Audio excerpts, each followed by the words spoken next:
It's just that I just need to Just test some. checking. Yeah, I Just don't did a have. quick speed test. Yeah, I don't have my producer with me, so she's What? she's Off got the this weekend off. Already? She's only worked a week. Yeah, exactly. Just, like some, the help that you get these days. Not like they used to be. 250 megabits per second. Oh, is that That'll good do. news? That's not bad, Lester. That's you're getting some fairly decent bandwidth there. Yeah. Yeah, considering I'm in the middle of nowhere. Yeah. So I see. I don't know if this is content for the show, but I see that. What is it? That Kent in the UK, which is the area that you're staying in, right, has got a new strain, No, which is going to top all strains in the world. It is the UK strain. They've now just kind of renamed it Kent, from what I can understand. Yeah. Yes, and yes, Right. it is where I live. I am the yes. epicenter. It's the best thing we've ever exported, mate. What the COVID Manufactured variant? in Kent, exported to the world. Yeah, well, as South Africans, we're quite happy because like everyone's been bitching and moaning about the South African variant, in Canada, in the UK, in the US. Well, at least now we can just take the back seat. Well, no, the UK one came out about 2 weeks before the South African one. And then about a week later was the Brazil one, wasn't it? No, I don't know. I've Yeah, given no, up on we're in COVID stuff. we're in a few hundred countries now. The South African one, I think, is on 70 countries. I don't know about the Brazilian one. Anyway, it's now time to click that button. It's that time. It's that time. Awesome. It's the time for the Weekend Craic. Get some. The 3 chops. So, yeah. If 50 Get Cent into it did there. this, what would it sound like? Oh my god. I wouldn't even be able to guess. If Metallica did this, it would sound the same but louder, grungier, more bass. Yeah, a little bit heavier. Maybe yeah. throw some drums in. Yeah. Anyway, guys, welcome to the Awesome. Weekend Craic. Episode 28 going on 38. Ep 38 Yeah, Ep 38. in the sun. For some of us, yeah. Well, I see you've got a bit of sun No, going on there. I have sun. It's just fake. It's just a light. Okay. Oh, is it a background that you're using? No. No. This is my actual background with the sun coming through the window. I'm just saying. No way. It's sunny, but there's just no warmth in the sun, so it's just effectively a light. Okay. It's just daylight. False sense of security there. Yeah. Yeah. So give us the weather report. You were telling us before we started what the temperature is. It's -3 where I am. But there's quite a nasty wind. So the wind chill factor adds to that. And yeah, it feels like -12. We have something called a lazy wind here. And you only notice it when it's cold. It's lazy. It can't be bothered to go around you. It goes through you. Yeah.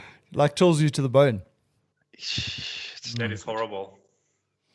And how's the rest of the week been, Mr. Taus? Well, if we're going to rate this, I normally go with a 5, but we've had some pretty snow. We've had some pretty snow. I'm going to go with a 6. Okay. Because it's a change of scenery. Bright side of life. Yeah. Bright side of life. Next week I'll go down to a 4 and I'll say how crap it is because everything's melted and now everything's muddy. But we'll wait for next week for that. And then, are you still keeping up with your dog walks? Hell yeah, dog needs to go out. Yeah, we almost got stranded in the snow. What, do you get stuck or something? Well, he gets snow in his paws. Yeah. So he ends up, it's like a snowball effect. You start rolling a little snowball down a hill. It gathers snow as it goes, and by the time it gets to the bottom, it's a massive ball. Similar thing. He starts walking, and then he starts getting taller because he's carrying around these icebergs on the bottom of his feet. Yeah. So yeah, we got to sort that out. And what It's about so cold. frostbite or anything like that? Do the dogs' paws? I mean, I wouldn't know. I live in Africa. Do the dogs' Yeah. paws get a bit sensitive to the No. cold, or? Well, he's a softie, so maybe maybe he does. But no, he had no frostbite.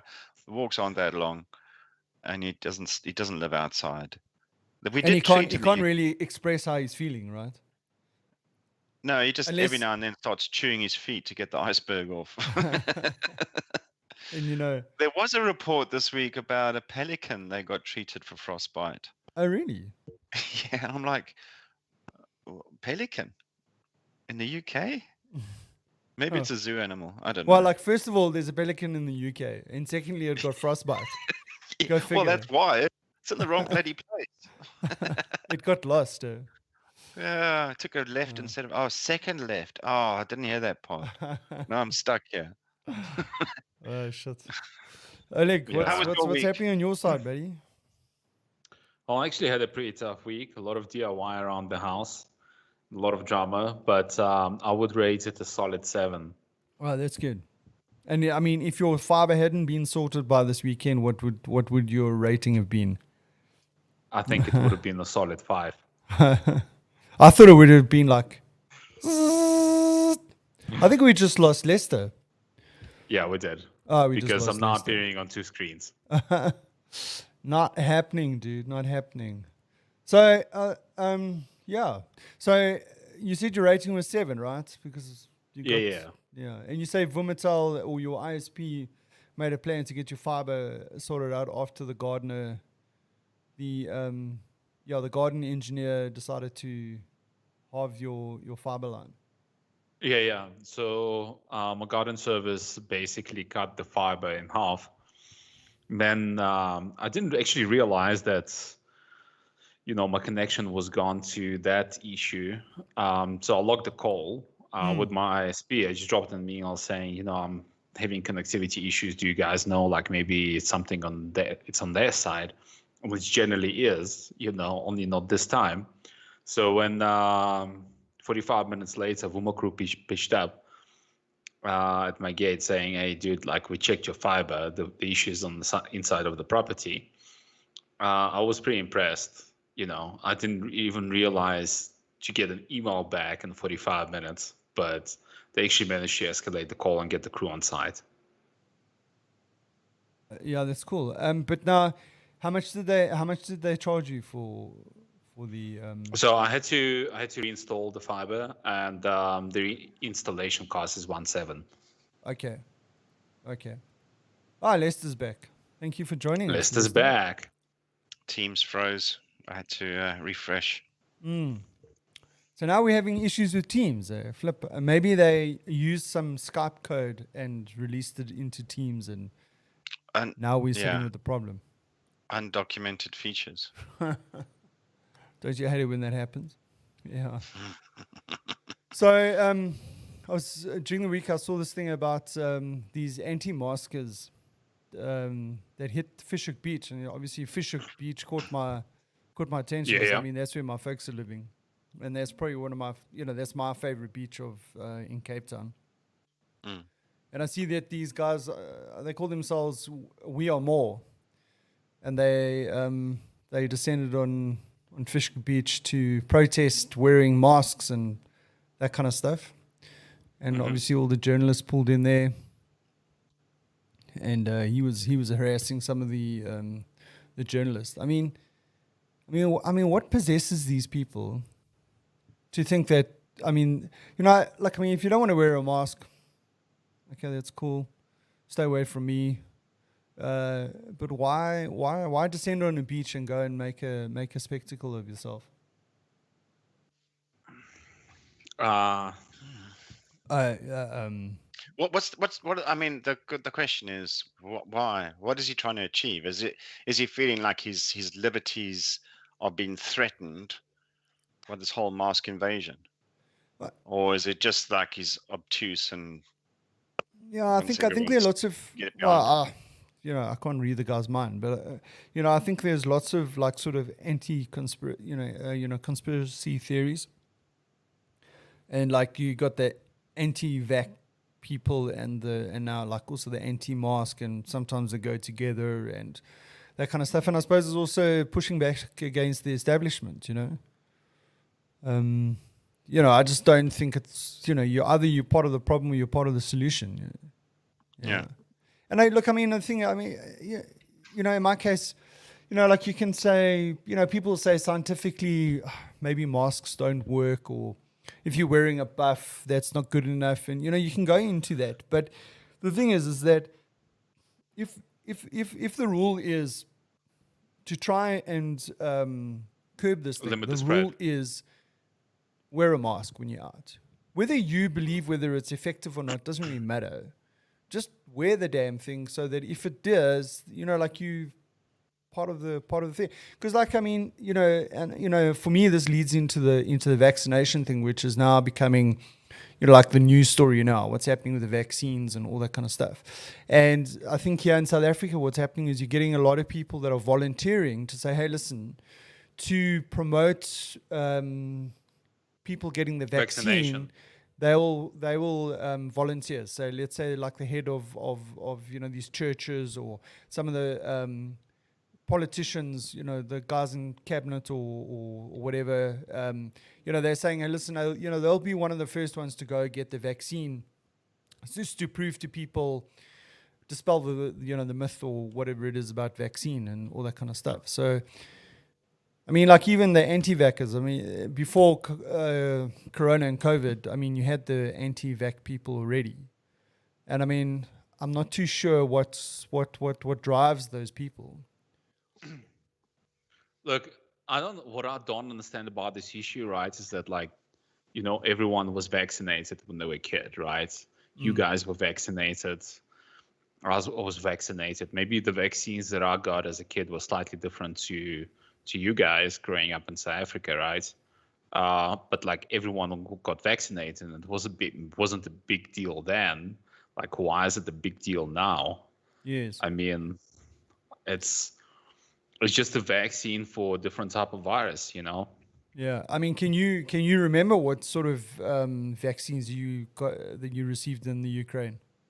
Dude, I was 6 months, man. How can I remember? No, I'm just saying, because in South Africa, I know that it's things like polio, against polio, measles, the BCG, so that would also be TB and that kind of stuff. TB. Yeah. So I got TB and I got measles. I only got polio once I got to South Africa. Or before I left for South Africa. I think besides, the polio things are drops. They're not really the injection. Yeah. But it's still a vaccine. Yeah. Sure. I remember having two vaccine shots. One in primary school, and I think one in first. Dude, I can through high school maybe. I can actually remember us being in the gym in high school, and the nurses coming in. You were getting your vaccinations. Are you sure? I didn't even know. Yeah, but it was 3-4 injections in one, because it leaves a round circle on your arm. Yeah, now I don't know if it was. I can't remember if it was primary school or if it was high school. There was the one in primary school was the worst, because that was like a big hole. Yeah, that left a mark for years. Because it got like a bump, or like a almost like a pimple kind of thing, right? And left a scar. Yeah. Anyway, what's happening with vaccines in the UK? Are you? Where are we now? We've vaccinated 14 million people. Really? That's not bad. Wow. Okay. Yeah. And have you guys got vaccinated? Have you personally got vaccinated yet? No. I'm quite far down the list. If they carry on like this, they reckon they can achieve about 10 million a month. Okay. So that means by Christmas maybe I'll have something. Yeah. And how's it working in terms of who? Well, it's going to slow down because they have to give the second shot. Yeah. Oh, so you guys aren't doing the Johnson & Johnson one? What are we doing? We've got Pfizer. We've got three variations here. Which it started the conversation going, well, which one's better? I want the better one. I don't want to be in a position in next year when I finally get allowed to go back into, I don't know, not that I go to nightclubs that much, but imagine going to a nightclub and they go, well, show us your vaccination card, you can't come in. And they go, not to say Pfizer's the worst one, but Pfizer. Oh, sorry, but you're going to have to join the queue here and wait your turn. Yes. And then AstraZeneca comes up and it's like VIP treatment. Here you go. Oh, yes, do come in. Yeah. Do you think we're going to end up with that kind of thing where they start rating the vaccinations against each other? Yeah. And whether you had a vaccine or not is the other thing. Yeah. I think, I mean, even those people who are not a believer of the vaccine, I think we're going to see some changes coming in our environment. And a lot of people are probably going to go, well, they're not going to let me on a plane to go on holiday unless I have a vaccine. So therefore, I will take it. Not that it's going to, help stop the spread or save their lives. No, it's just it's a means to an end. Tick that box so I can go on holiday. Oh, fair enough. Yeah. But I mean, did you? I don't know if there's talk of this in the UK, but here certainly in South Africa they're talking about being able to go back to work. That you can't go back into the office space unless you've had the vaccination. Yeah, because governments can't mandate in a democratic world. The government cannot mandate that everybody is vaccinated unless it's so much worse than we think it is. Because it's not that it's bad, but it's not at the point where everyone will die anyway. So yeah, it could be worse. That's what silver linings. But the government can't mandate that everyone gets it. It's unconstitutional in many places. So maybe it's going to be a social thing, right? You can't. You got to show your card to get in anywhere. If you can't go to the movies, you can't go to restaurants, you can't get on a public transport system. Yeah. Employers may mandate it. Yeah, well, but then that's when it starts getting tricky because corporate law hasn't caught up with us yet. Yeah. Well, I mean, from our sort of environments that we've worked in, the mining environments, safety is a very, very big aspect. And I mean, if you were to put that under the banner of safety, and like if you're working in a particular area, you need to be wearing certain PPE, or you have to have a certain sort of health. Like you can't have, like if you're working with machinery, maybe. If you've got epilepsy, you might not be allowed to work in there unless you're on certain medication or, whatever it is. I'm sure companies, maybe not office staff. I don't know. What do you think, Oleg? Yeah, I think even office staff, because I mean, obviously, like a lot of our incidents in the mining industry actually took place with the office staff. And unfortunately, a lot of fatalities as well took place like from the people working in the office environment. Yeah. So I think take into consideration, I think this time it's going to be both the office employees and obviously the employees in the mine, because I mean, you're not just an employee in the mine, you're most likely also staying in that community, right? Regardless where the mine is, whether it's in Northern Cape or Mpumalanga or Limpopo, you're still staying in those communities, so you can be potential risk factor for those communities. Well, office staff do interact with the mining staff, right? The planners, the surveyors, geologists, they do interact. The store people on the surface or the back stores still interact with the people that use the good. There's still that interaction, so you can't pretend that they don't mix. Yeah, absolutely. But I think you're right in terms of like it's definitely. I think the vaccination in the mining industry is going to be rolled out under the banner of safety, and I think that would be the right way to do it. I mean, hospitals must be doing something similar, right? Or anything in the healthcare industry. Yeah, I can imagine that they could say to them, listen, you can't be working unless you've been vaccinated, or you have to be vaccinated to be able to work. I'm sure. I would imagine. Well, maybe it's going to be like, in interviews, and you can't really ask somebody their... like health information. Yeah, you can't say, well, what's your sexual preference or preferences? Are you a smoker? Those are the kind of things they can't really ask. Okay. So maybe they can't ask about the vaccine either. Have you been vaccinated? Maybe. You have to ask the question in such a way that you're going to get the answer. And maybe it's on a job description or a job advert. We show preference to those who've been vaccinated. It doesn't say they don't take people who are unvaccinated. It just says they have a preference for it. Yeah. That's. But I mean, take for instance. Well, that's another story. But what I wanted to ask is, do you think that now with the vaccines coming out, I mean, there's this potential where other companies or people that have got money could jump to the front of the queue? Do you think that's happening or could be happening with people with lots of money? I think it's inevitable in those countries where there isn't sort of free healthcare. Yeah. Or there isn't government subsidies for vaccinations. Yeah. Yeah, I think it's inevitable. It's like the squabbling we're seeing now between countries, going, well, I ordered this stuff 6 months before you actually developed it, so why am I waiting still for the delivery? Yeah. I take precedence here over people who've ordered after me. Yeah. Yes, but you've ordered like half a world's supply to come to you. That's not exactly fair. Yeah. It's Right. it's going to happen. Yeah.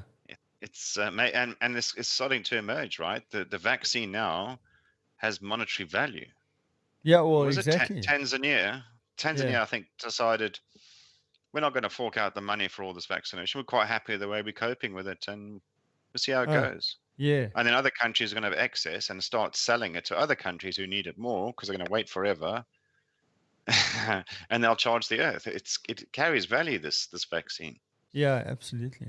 And I mean, the thing is also like, if you want to travel, already before, I mean, even in December, they were saying that if you wanted to move around Europe, that if you weren't vaccinated, you potentially wouldn't be allowed to, go from one country to another. So I would imagine if you're a businessman and you're traveling a lot, or your business depends on you traveling a lot, I would imagine that you would want to get the vaccine as quickly as possible. I wonder if you can buy the vaccine with Bitcoin. I mean, if you can pay for it. I wonder if you can buy it on the dark web. Dark web, yeah. Yeah, but yeah. But I mean, that leads me to that other story about the German prosecutors confiscating that dude's Bitcoin, and now you won't give them the password. Well, yeah. What's his sentence? Like 2 years. So he's just got to hang around for 2 years, Yes. and then he's a rich man. Yeah. But I see the reason why he got caught was because he installed the Bitcoin mining software in other people's computers. Yeah. So he's doing his time, right? He got caught and he went, fair cop. Yeah. But I mean, how do you get away with something? Well, you're going to confiscate something physical? No. Yeah. Well, well, check this out. If the Bitcoin wallet is actually encrypted, they can't actually do anything with it. The only thing that they can do is they can monitor transactions going in and out of the wallet, but they can't actually stop any transactions. So they, like, for example, say when the guy is released, if he miraculously remembers the password, yes, or the encryption key, he's going to be a very wealthy man. But I mean, how do they monitor your transactions? Can they do that? Yeah. They can monitor your Bitcoin wallet, but then like when the guy comes out, he can just transfer it to another encrypted Bitcoin wallet or Bitcoin device, which is a wallet, and then there's nothing you can do. But yeah, but I mean, how do they track it? How do they track it? Sorry? How do they track what you're doing with your e-wallet or your cryptocurrency wallet? But I know they do. Like, so there was a big case where I don't remember, was some guy in the US that managed to transfer do you remember this dark web thing called the Silk Road? Yes. So how the Silk Road used to operate used to be like, it used to operate in Bitcoin, and they had some reserves to allow transactions. So this guy managed to hey, is that your cat? Yeah, that's my cat. I didn't know you're a cat guy. I am now. Yeah.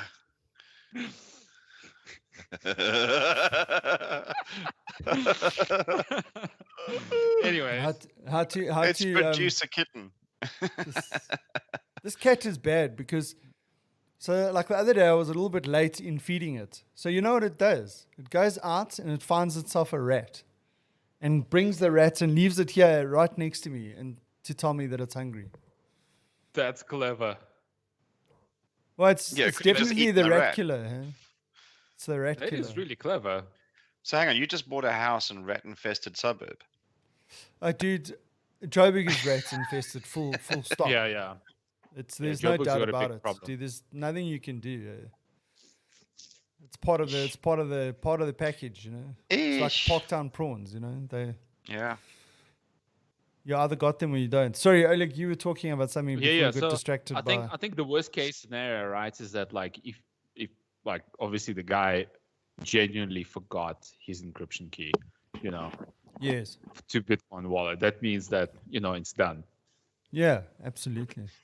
But I wonder what they're going to do going forward because, excuse me, because I mean they're talking that there might be almost up to 20% of all Bitcoin that is stranded in wallets. I wonder what they're going to do about that because I mean there's only a finite amount of Bitcoin, right? Yeah. And I would imagine over time that percentage is going to grow and grow and grow. I mean, what's going to happen to that Bitcoin that is not being retrieved? Nothing's going to happen. It's just going to stay there. Right. It just means the value can't crash as much. Well, I suppose so. I mean, does that hold up the value of the currency? The fact that it's got this intrinsic value that no one's got access to. And it's limited. In theory. And it's limited. Yeah. Yeah, look, I mean, so I'm just curious. I mean, does that mean over time that eventually all Bitcoin might land up stranded? It's going to be a fair percentage, right? I doubt it. But like, I think the reality is that the amount of stranded Bitcoin will increase. I mean, I don't know how it will increase, but I think, you know, generally, if people have substantial, you know, like amounts in Bitcoin wallets, they would have some sort of a backup plan in terms of like where they'd have like an encryption key, either written down or like stored digitally or some sort of backup. I'm pretty sure. Maybe it would be like even 3 types of different backups just in case. Yeah. I mean, nobody's just gonna write down an encryption key on a hard drive and then just leave it there. It's like you have to be a very special type of individual. I suppose unless you know what it's for, right? I mean, if you see this random number scribbled on a piece of paper, right? You might not know what it's for. And even though you've got the key, you still need to know which account to access and how to access that account. Which wallet is that? Which wallet is the guy using? Yeah. Right. So just having a key does not help. That's 100%. Yeah. So I mean, how many? Sorry, carry on. I was just going to ask a random question. So the limit is what? 21 million Bitcoins that can be mined total. Okay. I don't know. How many do you think we've already mined of that 21 million? Because it's not at that 21 million limit yet. I don't know. Do you know how much they've mined? It's not far off. It's about 18.5 million. Okay. So we've got not got far to go. And I think the Tesla, not Tesla. What's his name? Elon Musk. And that whole publicity behind that, which has obviously affected the demand. And we've seen the price for Bitcoin shoot up in recent days. Holy shit. I think everyone's thanking their lucky stars. But I think we're getting to that point where the demand is still going to be there because we're now getting bigger companies. I think PayPal was another one, was it? That said they would accept Bitcoin? I could be wrong. Yeah. Uber, right. Yeah. And Starbucks, I think, has been around for a while. Anyway, there's more and more organizations accepting this currency. Yeah. So the demand's not going to go away. And when we hit that limit on mining, I think we're going to see another upshot of price. Even Musk was saying what he thought it was going to be worth in 10 years' time. And he reckons in 10 years, his investment now would be worth $1 trillion. Yes, that's unbelievable, dude. That's and I mean, ridiculous.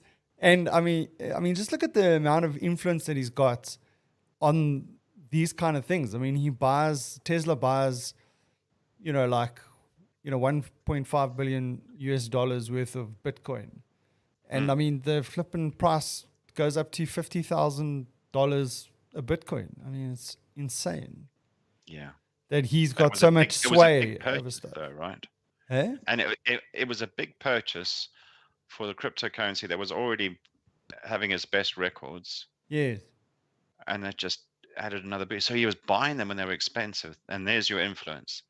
Musk, who is one of the richest, if not richest person. Yeah, he is the richest, yeah. And if he's buying it at such a high price, he wouldn't necessarily buy it if it wasn't going to have some sort of return.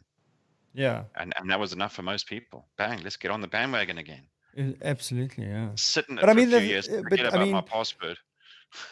But I mean, just talking in general about his ability to move these kind of things, the power that he's wielding. I mean, does that not concern governments and people around the world that, I mean, he's got so much control. I don't think he uses it as control, but the reality is that he has the ability to make fundamental changes. He's more agile than governments, right? Yeah. So they'll sit and talk about this for a while on what the possible impacts could be. By the time they actually realize what the impact is, they'll be too slow to do anything about it, if there is anything to do about it. Yeah. But they're just, he does what he wants. Yeah, it's amazing. Well, someone's got to throw money at this space exploration. Well, I suppose there's one way to fund it, eh? Well, guys, can I tell you an interesting fact? Oh, I don't know, your mic's gone funny again. Every year, right?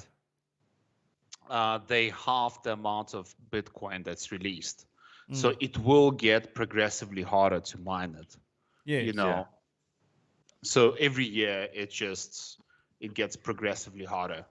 But the price goes up. But the price will go up, yeah, for sure. Yeah. So even if you're mining it, it might be harder for you to mine it, but when you do mine it, you're still making more money. Yeah, for sure. Yeah. But most of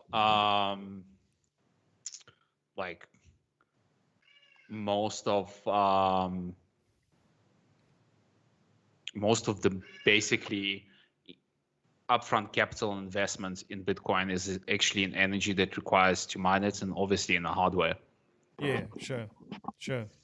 Yeah, absolutely. So I was looking, I see the details around Lewis Hamilton's contract came out this week, and I see he's only signed a 1 year contract. I didn't see the amount that. No, I didn't. That's what I asked. Paid. I mean, I kind of get why he would do a year contract. He's the in-demand driver, and he wants to keep his options open. Sure. And but I mean, also the thing is, how long Mercedes will be the top of the food chain with all new regulations. This is what happened when he left McLaren, I think. Is it?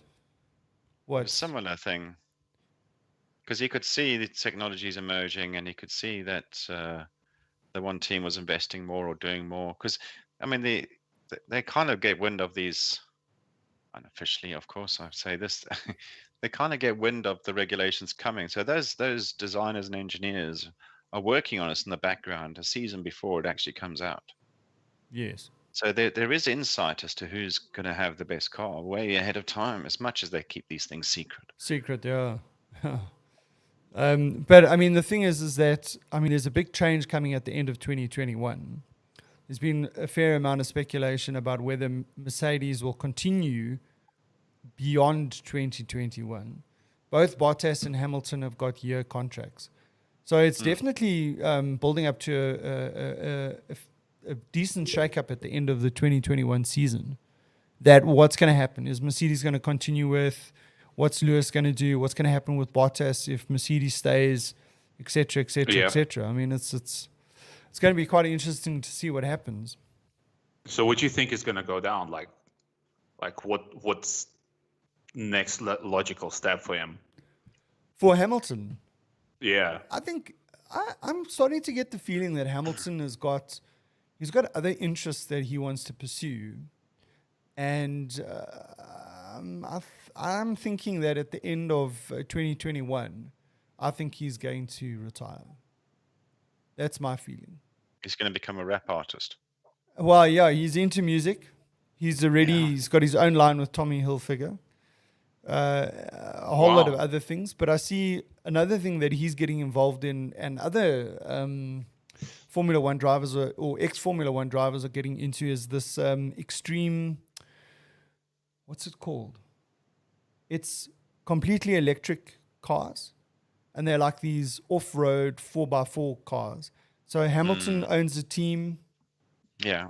Who's the other guy that owns a team? Nico Rosberg. And was it David Coulthard or someone someone? Maybe not. Yeah, I can't remember what it's called. But yeah, they want to launch this new type of racing. Yeah, and it's electric cars, and it's to promote. Despite the electric part, I think it's a nice idea. Yeah. Well, I mean, it's completely different format. It's a new formula. It's drawing attention because it's owned by the drivers, and they're driving in their own cars, in some cases.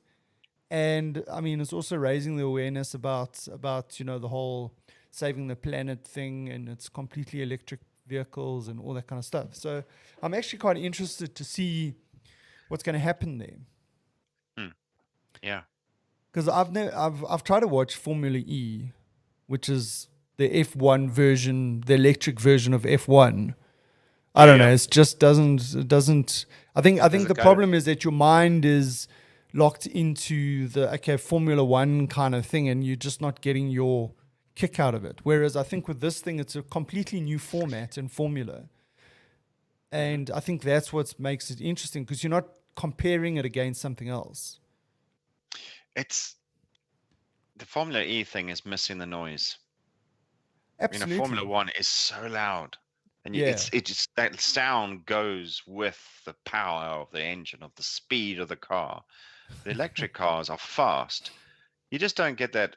Oh yeah, it's fast. You don't get that reassuring surround sound of.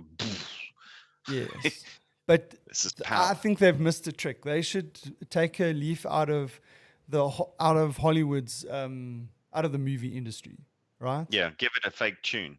Yeah. Well, they got to play Make some it sound music. like an ice cream van. That'll be fun. They got to play like. Imagine if you were watching that and it's like heavy metal or something. Yeah. Would it not be easier to watch it than, instead of listening to it whining around like a drone? Yeah. I like it. Hey. Yeah. And depending on how the guy's doing in the race, they can change the. Yeah, but spice it up a bit. Yeah, exactly. When they're doing the live broadcast, that could be. They can mix it up. They can say the music is based on how well he's doing in the race, or the team can choose their own music, or I don't know. So do you get some, if he's doing really bad, he's got a puncture or something, limping around, you get some Disney music. So I don't know, because think about movies. Exactly what's happening in the movie just based subconsciously on the type of music that they're playing. When the shit's just about to go down, Dun, dun, dun.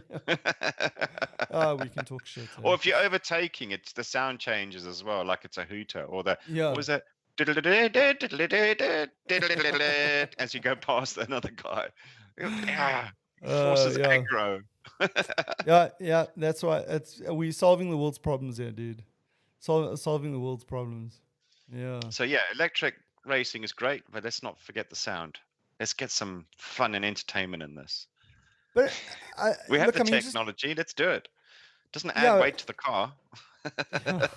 But I mean, just talking about electric cars in general and their sound. I mean, there's you buy yourself a high end vehicle, and it's a V8 or it's a 6-cylinder or whatever, and I mean, it's got a nice sound to it. It's got a nice exhaust notes and whatever.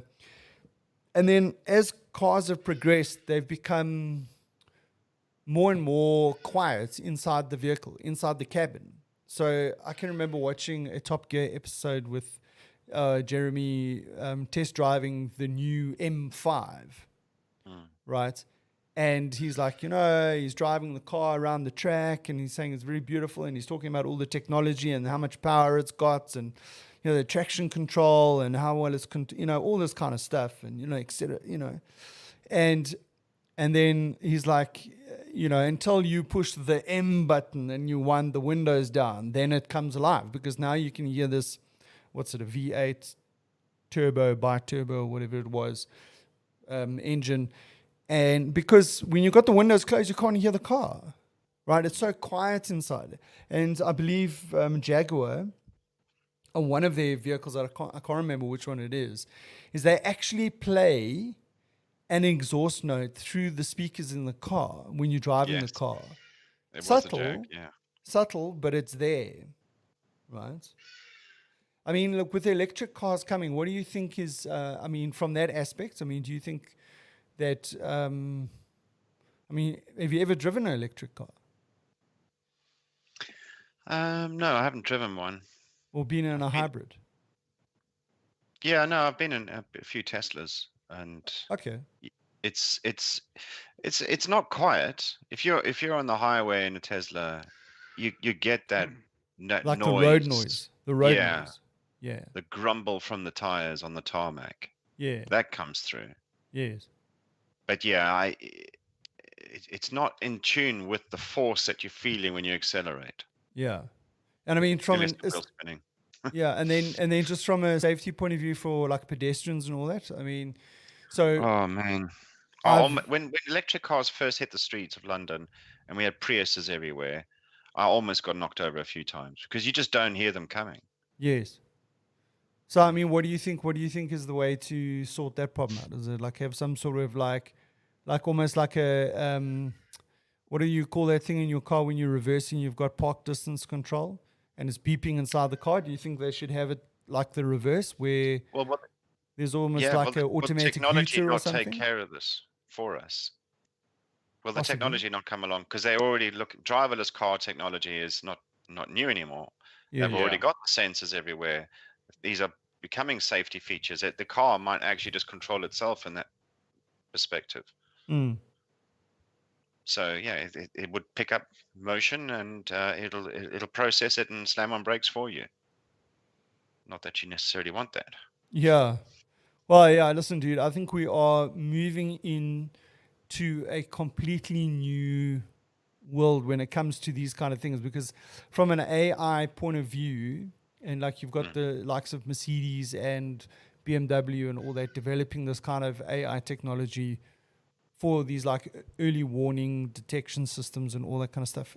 I mean, when you get to a driverless car and it's got to make a decision about the pedestrian and the dog and what decision does it make? Which one does it, it's a situation where someone's going to get hurt or die or something. You're going to crash the car into a tree, or you're going to hit the pedestrian, and the driver might die. Or the occupant of the car might die. I mean, what decision does it get to make? The ethics behind that. Who decides the ethics? It Yeah. could be different value systems in different countries. Well, geez, can you just Screw imagine? the dog in one place, and in other places that save the child, kill the driver. Oh no, hang on, we need the driver to get the child home. Yeah. What? Who's going to feed the child? Jeez. Can of worms. That's maybe why we haven't officially got these things on our roads. Yeah. But I mean, in terms of electric cars, I mean, are you thinking of buying an electric car? I think I will be forced. because in a few years' time we are discontinuing diesel cars, and not long after that petrol. So hybrids and electrics are going to be the near future for us. Yeah. But I mean, if their Amsterdam rule has already is... gone all electric, right? Where's that? It's all electric. Amsterdam. Yeah. Okay. And then, I mean, surely hybrids are going to disappear as well, because if you can't have an internal combustion engine, I mean, it must be full electric, right? Yeah. Is that what's going to happen in the UK in 2020, 30? Well, 30 I think so, yes. But because of the history of cars and that motor industry and engineering in this country, I'm hoping they're going to come up with something else. Because they never sit still. They are constantly looking for other things and other ways of doing things. And I think they might just get a bit bored with electric. I mean, there's challenges to electric. In this little mud island that I live on, in congested areas, most cities are congested because we have a lot of people to squeeze into a short space, and housing is expensive, and it's been run like that for a long time. So people live on top of each other in the cities, and it's not just UK, it's across Europe and many parts of the world. All right, so every house has a car or two or three. They're all electric. They all need charging. If you live in a block of flats, who gets to charge the car? How do you do this exactly? Yeah. I mean, Tesla has been spending a lot of money putting infrastructure in cities like London to introduce a lot more charging points, so people don't see it as a hassle. And so the infrastructure is being upgraded to support it, but I still don't think there's going to be enough in time. And what's in terms of charging? I mean, what's the sort of charging time to charge a vehicle? Well, it's getting better. Thank you, Tesla. So yeah, you can get there's more economical use of the power you have in the car. You can go further. You can store more power. So, yeah, the range is better, and they have a supercharge option. It doesn't fully charge, but if you're going on a long trip and you need to top up, you can top up in, I don't know, 15, 20 minutes or something. I don't know the stats these days, but it's a short time frame to get you to the next point. Yeah, sure. I mean, it gives you 300 miles. I know you're very pro electric cars. Hey, my next vehicle definitely going to be Tesla. Oh, is it? But I mean, they've got to bring Tesla to South Africa, first of all. I mean, at least you got some car brands like the Nissans of the world, and BMW that have electric cars already that they're coming into the country. Hey, I want the self-driving tech, dude. But they're all going to get that eventually. No, they're pretty far away. I don't know if you saw that article that I sent through. VW spent planning to spend something close to 50 billion euros on the development of the autonomous driving vehicle. So trying to match up Tesla over the next 10 years. But the CEO actually admitted that they're very far behind. So they're most likely not going to meet that. Yeah. And not going to get there.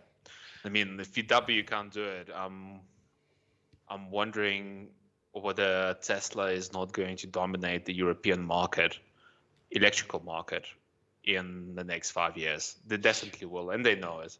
They're expensive, though. I mean, they're not expensive for a high-performance vehicle. But I think you'll find the mainstream manufacturers already have electric models, several of them in their range, and that will still be a cheaper option. So the main thing is that it's not difficult to buy an electric vehicle. I mean, Hyundai's got an electric vehicle, Toyota's got an electric vehicle. Yeah.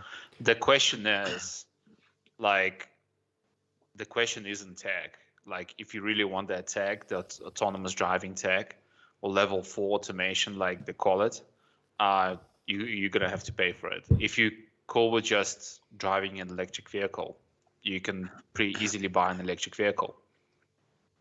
Yeah. Yes. But actually, I think Teslas are still ahead of the game.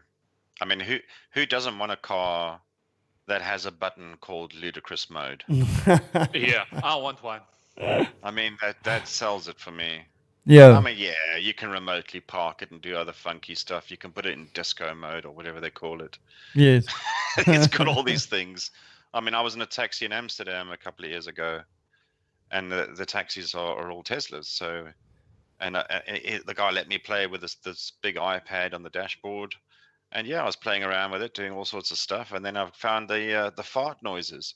So as a man would, you would make sure everybody in the car, you could make the back right seat guy fart. Bang, hit the button. I mean, they don't put that in the brochure naturally. No. Is it an Easter egg? These different features, right? Yeah. Yeah. That's just the entertainment one. Yes. I see. We got some comments on the show today, which unfortunately I missed because my producer's not here. But someone was talking about vaccines early on, or Mark Brennan from back in the day. He was saying that that testing is needed to supplement the vaccine because it has not been proven against the new variants, which I think is a very good point. And then Stephen K, he dropped a message in saying that his wife, has gone fully electric, and it's very fast, he says. And she bought the BMW i3. I don't know if you guys can see there. I've got one parked across the road from me. Yeah. Yeah, he bought That's pretty cool. One a few weeks ago. Yeah. So, Stephen, if you're still listening, dude, tell me, how long does it take to charge that thing? And how much does it cost to charge it? That's what I'm interested in as well. And how long does it last around town? And how much was the vehicle? How soon do you have to before you have to change your batteries? Yeah, exactly. That was my next question. Yeah. So many questions, dude. Come on. Yeah. Yeah, well, I don't know. I see Honda also released a fully electric vehicle the other day, like a little small compact one. It looks pretty nice. I reckon there would be a decent one run around. I suppose I should start looking at what the options are with electric motorcycles. I see Harley Davidson has gone, and I see old Charlie Borman and Ewan McGregor have got a TV series on Apple TV where they're riding the electric Harleys around, doing a tour. That sounds awesome. Yeah. But it's the same problem as the car. It's not going to make the guttural sound that you expect from a bike, from a Harley. Yeah. Yeah, I don't know, dude. You need that thumping noise. Yeah, exactly. You need pipes, dude. You need pipes. Yeah, so I don't know what the answer is to that. I'm not too sure why it is a human thing that we just love the sound of a V8 and a V12 and a motorcycle with no exhaust on it. Maybe the next generation will just think it's old-fashioned. It's like us hearing a 1920 Ford backfiring, go, oh, what a lot of rubbish. Yes. Yeah, exactly. Oh, we've moved along. Yeah. Carburetors, fuel injection. Oh, electric. Okay. What's a carburetor? I'd be interested on the bike, though, because, yes, it's going to weigh a bit, but it's going to have such power. Yeah. But then you're going to be tempted to keep the throttle open, and in which case you're going to drain the power faster. Yes. So this is going to be, well, what sort of battery options do you have for this bike? Yeah. And I've always wondered about I've always wondered about the sort of like safety aspect of it, is that you've got this piece of machinery that's got so much torque available from the word go. Generally, someone that's into a sports car, has got the money for a sports car, it's got the training and all that kind of stuff to be able to, most of the time, to be able to drive that car. It's a responsibility to have a vehicle that has the ability to drive that fast and accelerate that fast. I mean, what's the deal where an 18-year-old can go out and gets an electric car as for his 18th birthday or whatever? Okay, and now all of a sudden he's got hooligan mode. I mean, what's the? Yeah, I don't know. And then sure, the manufacturer can govern it. But everything is electronic, so it means everything can be bypassed. Everything can be hacked. So I wonder what the story is there. Huh? We live in interesting times. So Stephen says, he says he's got no idea. Yeah. Yeah, sorry, this is Stephen answering my questions. Says he's got no idea because it's his wife's baby, but he thinks it's about 2 to 3 hours. He says, I'm going to log in and find some stats for you. I don't know what he's going to log into. He's going to log into the car. Yeah. Yeah. You can do that from your phone, I think. Yeah, he's like sitting in the lounge and saying, let me log into the Don't lose your BMW password quickly. for the car. Can you imagine? Don't keep your cryptocurrency in the glove box. And I mean, it opens up so many other sort of questions about electric vehicles that you can connect to from your phone, and now it's going to be hacked. Absolutely. I saw something where someone hacked into they demonstrated how to do it, where they hacked into one of these big American Buicks or Escalades or whatever, where the guy hacks into the car. He can fiddle with the GPS. He can change the radio stations and all that kind of stuff. But then he can also change the like the engine management system. He can get the car to brake. Yeah, I mean, if it's Bluetooth, you could just ride alongside another Bluetooth car. You can hack into the car and then the person's phone that's paired with it. Or vice versa. This is scary. This is scary, dude.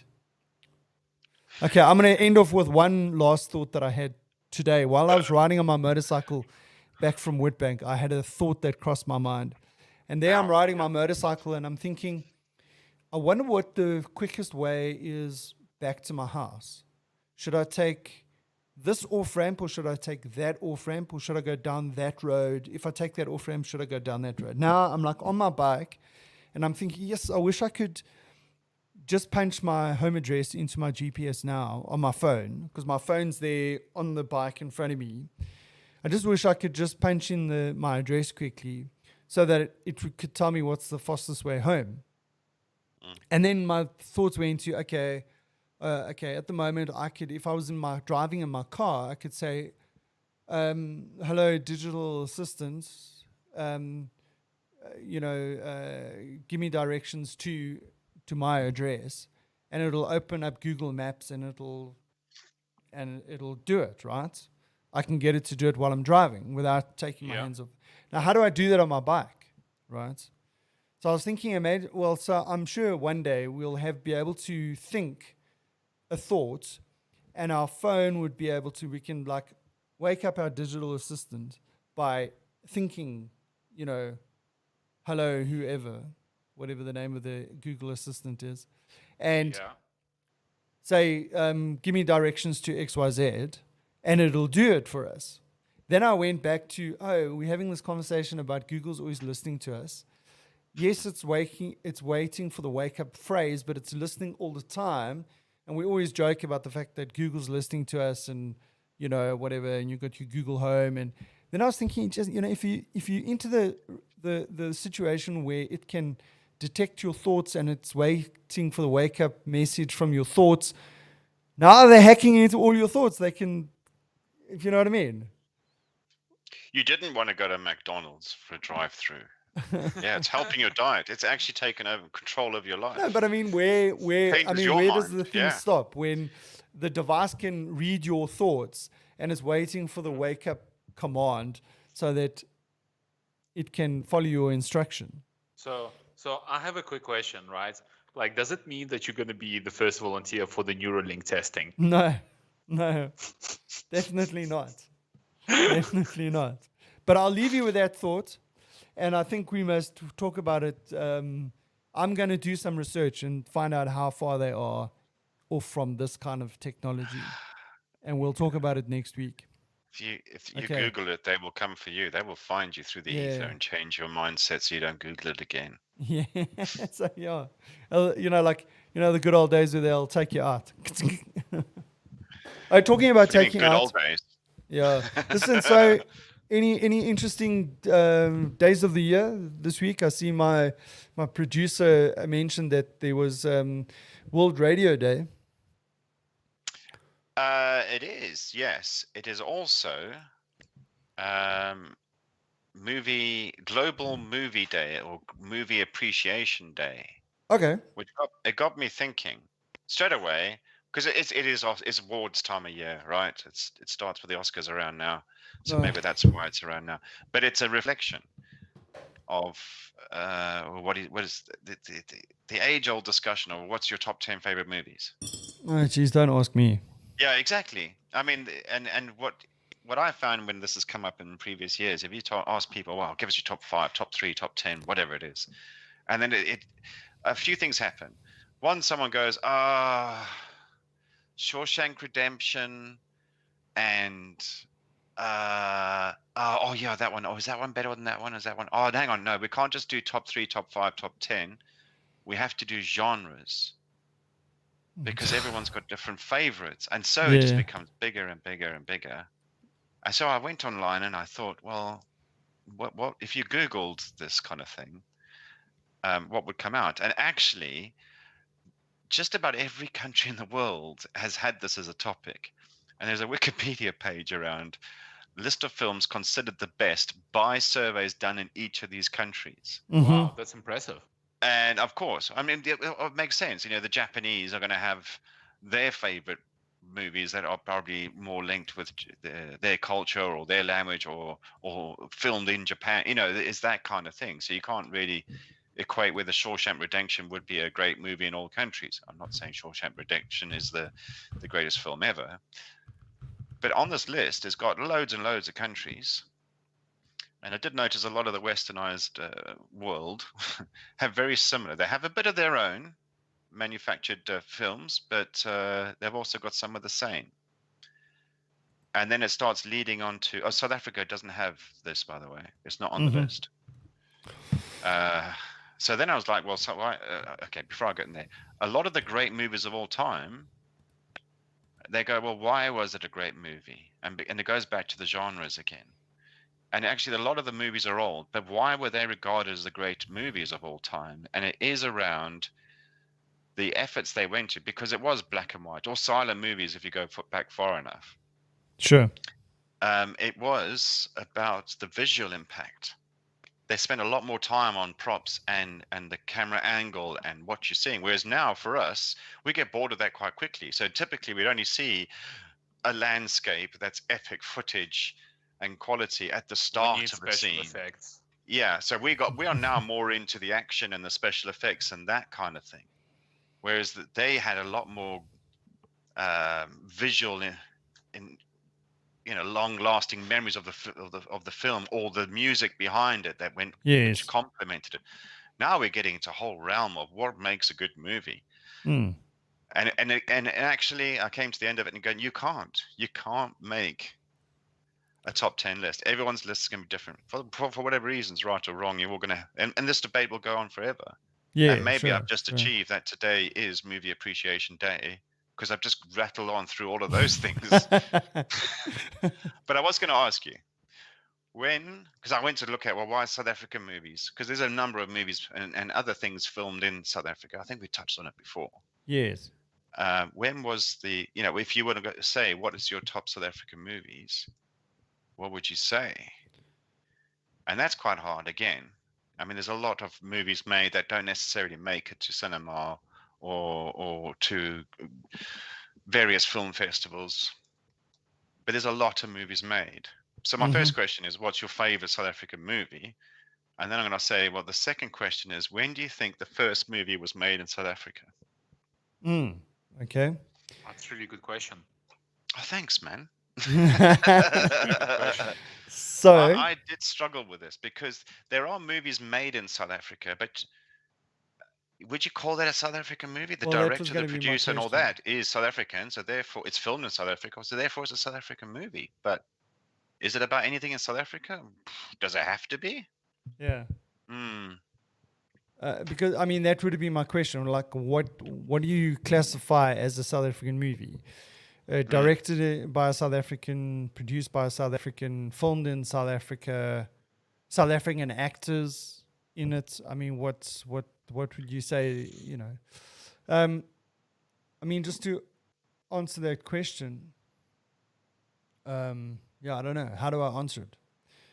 Which one of those do I tick to make it a South African movie? Any one of them. I don't think we should restrict it. I mean, there's a lot made, but there's also a lot of unknowns. Okay, Like, so I'll go with the South African movie that's actually on the UK more often than any other that I can come across is Invictus. Okay, because right. it's got a Hollywood star in the lead role, and it's about Mandela, and they love everything about that era of Mandela coming to power. But it's a sport movie. It's a bit of history. It's a bit of everything. It's got a Hollywood star in it. Yes. I would go with District 9. Filmed in Not South Chappie. Africa, directed I'm by impressed. an ex-South impressed. African. Not Right? Chappie. No, not Chappie. No, I think it's a pretty good choice.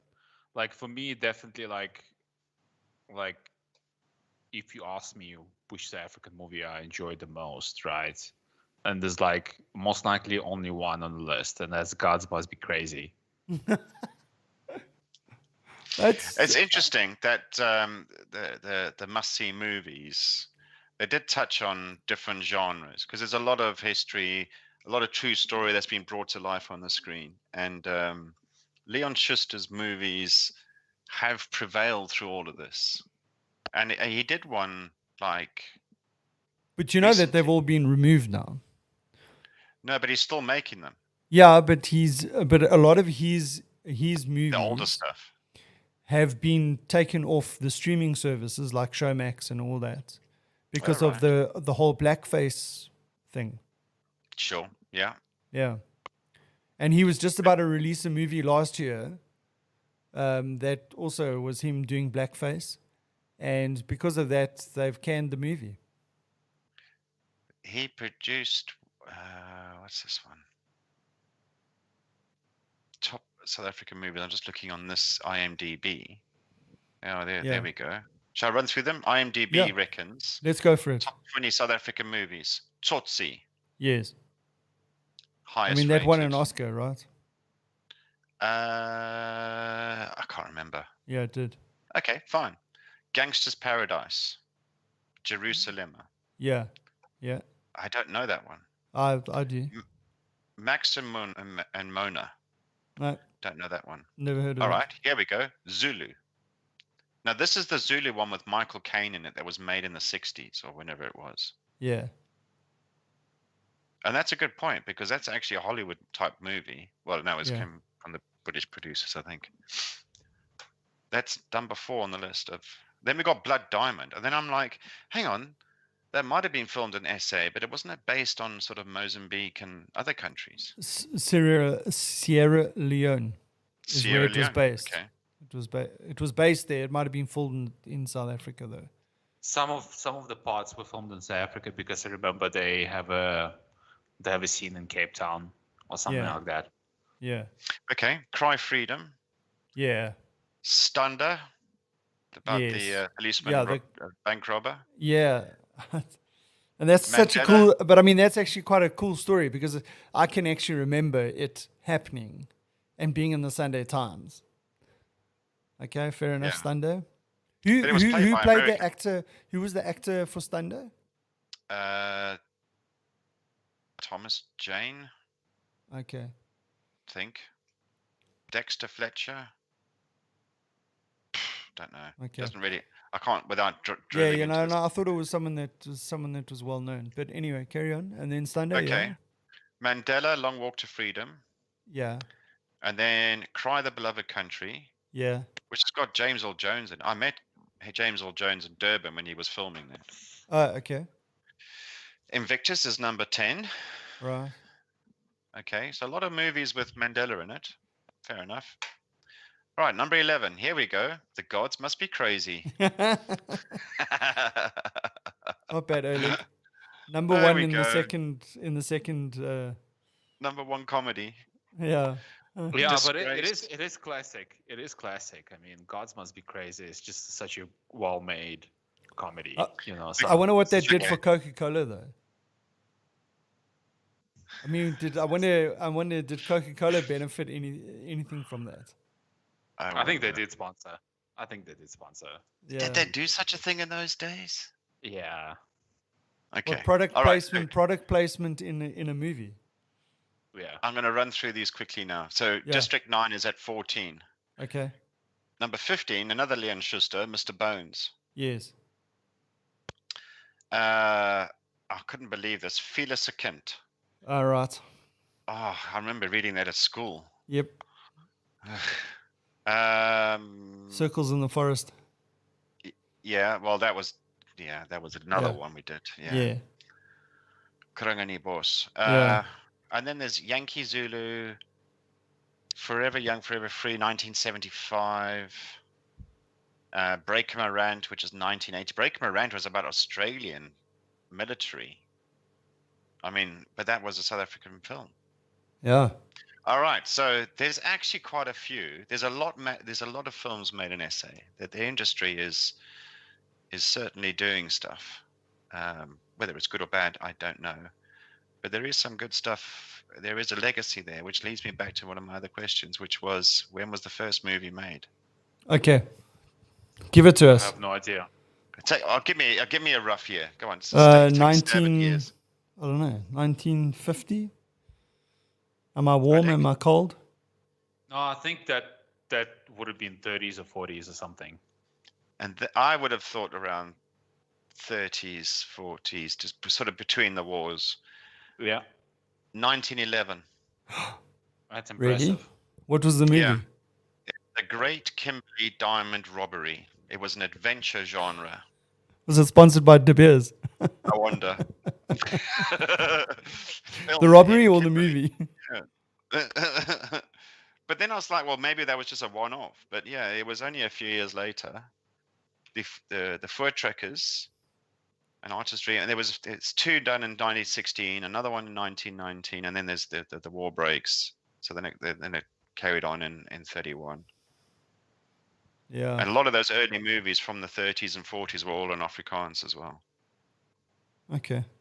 Yeah, there was Wow, the that's first English interesting. one was much later. Yeah, thanks for the history lesson. Eh? There we go. Oh, That is I Film think, Appreciation Day, guys. Well done. I think we'll end off on that. Well, that was a good one, dude. I really enjoyed the last segment. Eh? Learned something new for a change. Right, I think so I'm gonna that's watch it. a movie. So what movie are you going to watch today? I don't know. I think I must find. Is there something anything left to decent watch on Netflix, I wonder? You tell us. Yep. I should probably get back on that. I'll find something. Maybe I'll go watch Michael Caine and the Zulus again. Okay, guys, we'll catch you next week. Awesome stuff. Bye. Cheers, guys.